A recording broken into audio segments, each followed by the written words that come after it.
Hi, thanks for checking in this week. I'm glad you've joined me to hear some more updates for Mercy Music in Atlanta. Most of the time, the music that I'm playing for patients is meant to help them relax, to play a piece of music that is soothing, helps them sleep. Sometimes it helps them when they're agitated, or it reduces pain. But every once in a while, I'm surprised by the power of the music.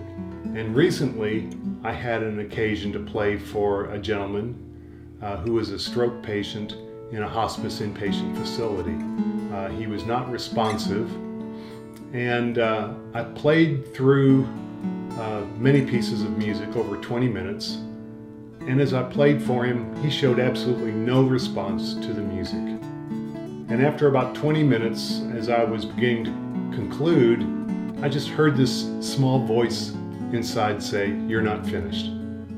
Well, I looked at his wife and I asked her, "Does your husband enjoy Louis Armstrong music?" And she said, "Oh yes, he loves that song. What's it called?" And I said, "It's a Wonderful World." And she said, "Yes, he loves that song." So I started playing that piece of music. And it was actually a little more up-tempo than I might have played for a patient in his condition.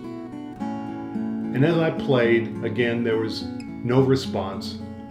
But as I neared the end of the piece, his eyes suddenly flew wide open, and he looked at me, and he stammered out, "Beautiful, thank you."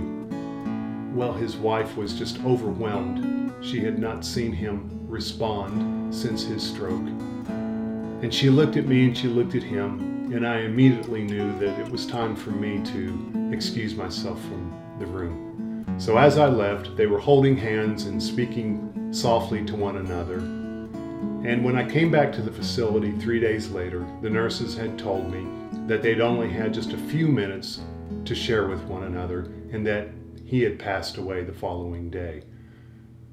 So as I said earlier, therapeutic music usually brings a relaxing mode to the patient, but sometimes the music can surprise us. And in this case, having this patient wake up and have just a few minutes to say goodbye to his wife, it was just precious. And I'm just so thankful that I was able to be part of that story. And thanks to you all, I'm able to be there on an ongoing basis. So thank you so much for your prayers and your thoughts, your encouragement, your support to Mercy Music, and I look forward to sharing more stories with you later. Till then, God bless.